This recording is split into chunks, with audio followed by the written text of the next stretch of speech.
Hello students, welcome to the online classes of Geography of class 12. This is my second class for chapter number 4 of your book Fundamentals of Human Geography, and the name of the chapter Human Development. And the topic that I am going to discuss today is the ways of looking the problem of human development. In the previous class I have already explained about human development. The next measures, that is the measurings of human development, how we can calculate human development, that is under this category. There are some shortcomings in this human development. So what are the shortfalls in human development? Then comes human poverty index, and lastly international comparison. Now let me proceed with the ways by which we can solve the problems of human development. Now just to solve the problems of human development, there are some approaches. Now the first is income approach. Now under this income approach, this is the oldest approach, and here income is the main thing to calculate or to measure or to solve the problem of human development. It is directly related to income. Higher the income, higher is the rate of human development, and lower the income, lower is the rate of human development.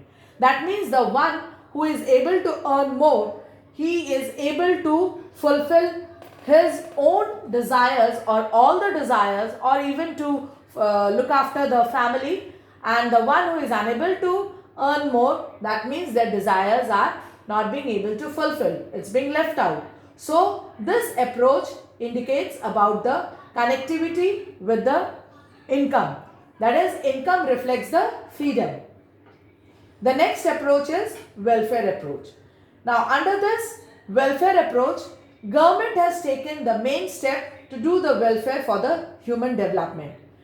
Now when government is taking the responsibility, so obviously government is looking after all the spheres where it can spend and where it can give welfare to the society. Now what are the spheres? It is the education, health, social secondaries, means the social conditions, and all the basic amenities. And here all the beneficiaries of the human beings are taken into account. But what is the main thing? The human being, the people are the receivers. They are not the participant in any of the activity. What government is giving, they are accepting it.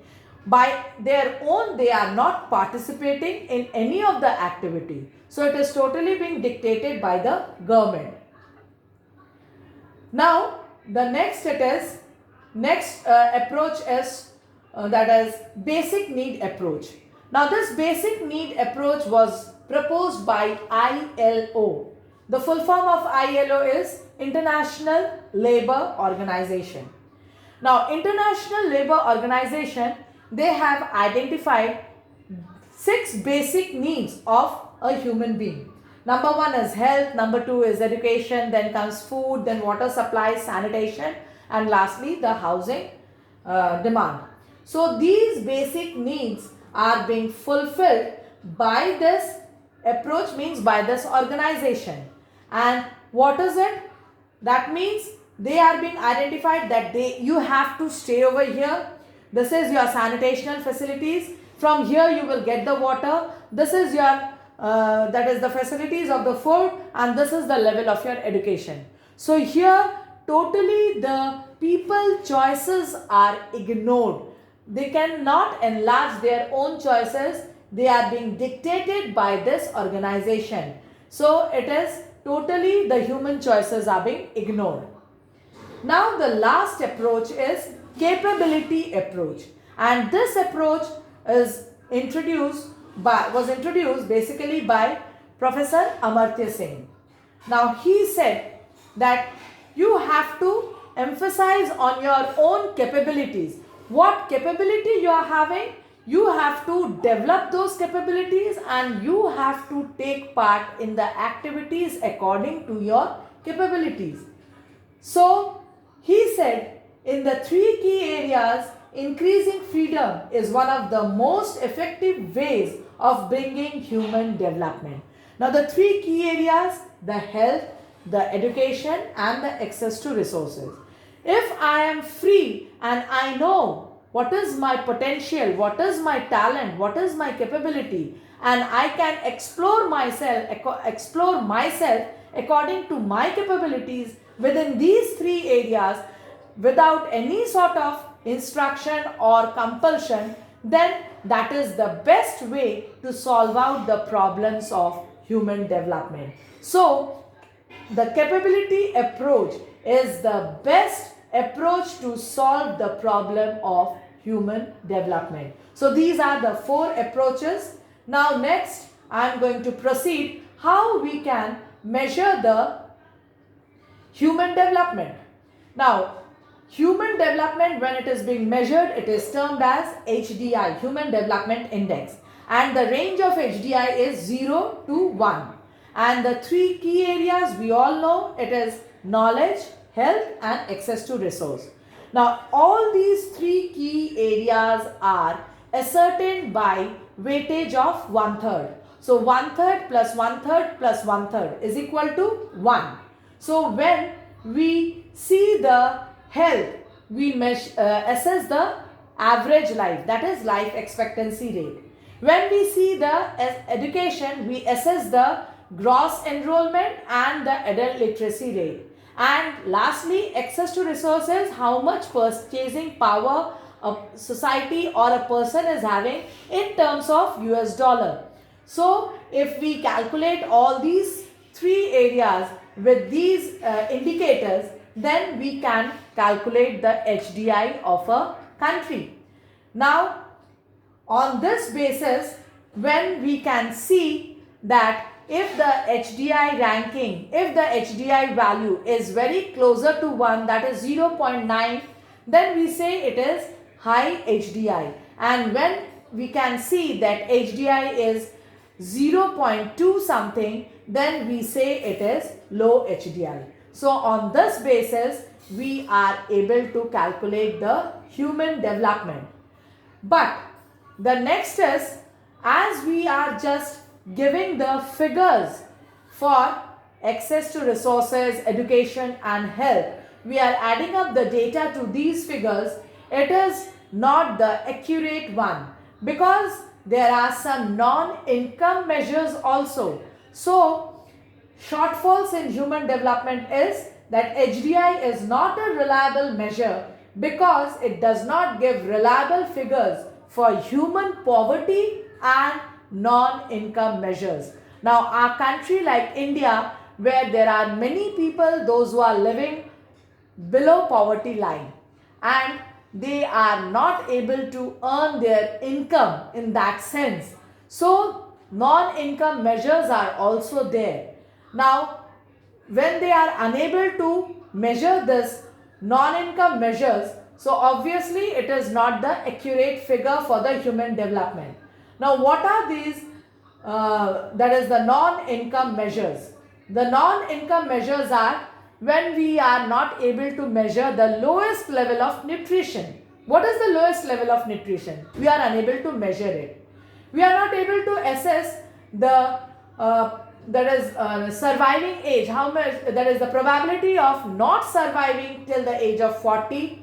We are not able to measure the adult literacy rate. We are not able to measure that is access to clean water. We are not able to measure the number of small children who are underweight. And when we are unable to measure all these things, what is the resultant? We are not giving the accurate figure of human development. And all these measures are there in Human Poverty Index. So, if we club together the weightage of HDI and the weightage of HPI, then only the country like India will get the accurate measure of human development. Otherwise, it is just a one-sided data of human development. Hopefully, you people are able to follow my words. Now, next it is related to the international comparison. Now, international comparison means it's normally in our mind when we say human development, if the size of the country is too large, that means it is having high HDI. And if the size of the country is small, then it will have a low HDI. But it is totally a wrong concept.